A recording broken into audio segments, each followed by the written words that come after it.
ঢাকা বিশ্ববিদ্যালয়ের vice chancellor ছিলেন R C. Majumdar. Dhaka বিশ্ববিদ্যালয়ের ভাইস চ্যান্সেলর আর.সি. মজুমদার ছিলেন।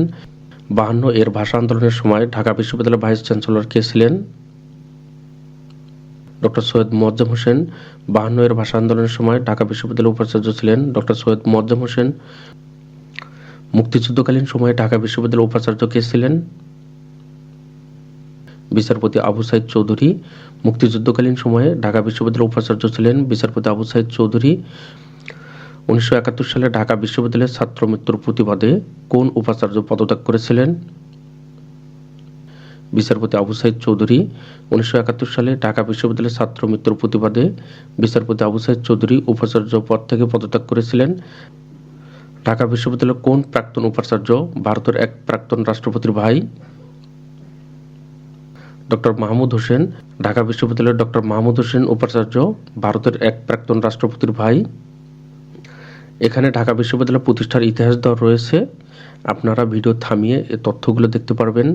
যে কোনো প্রতিযোগিতামূলক পরীক্ষার জন্য বিগত সালের প্রশ্নগুলো খুবই গুরুত্বপূর্ণ, কারণ বিগত সালের প্রশ্ন ভুল হলে পরীক্ষায় ভালো ফলাফল করা সম্ভব হয় না। এবং সাম্প্রতিক সাধারণ জ্ঞানগুলো আপনাদের নিয়মিত পড়তে হবে। ঢাকা বিশ্ববিদ্যালয় ভর্তি পরীক্ষায় সাম্প্রতিক সাধারণ জ্ঞান থেকে বেশি প্রশ্ন থাকে। ঢাকা বিশ্ববিদ্যালয়ের প্রাক্তন কৃতি শিক্ষক, এগুলো খুবই গুরুত্বপূর্ণ। কোন ব্যক্তি ঢাকা বিশ্ববিদ্যালয়ের ছাত্র ছিলেন?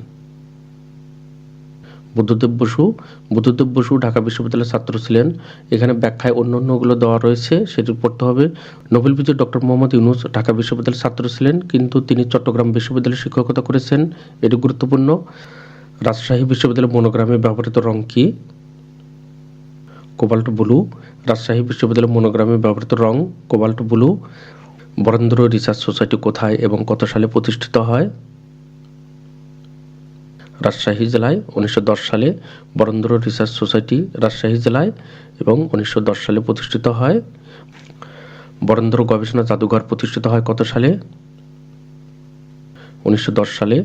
বরেন্দ্র গবেষণা জাদুঘর 1910 সালে প্রতিষ্ঠিত হয়। বাংলাদেশের সর্বপ্রথম জাদুঘর কোনটি?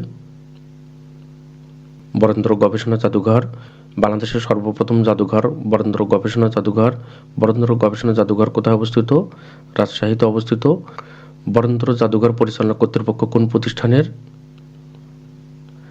রাজশাহী বিশ্ববিদ্যালয়। মুক্তিযুদ্ধ ভিত্তিক প্রথম জাদুঘর শহীদ স্মৃতি সংগ্রহশালা কোথায় অবস্থিত? রাজশাহী বিশ্ববিদ্যালয়ে। সাহিত্যিকী পত্রিকাটি কোন প্রতিষ্ঠান থেকে প্রকাশিত হয়?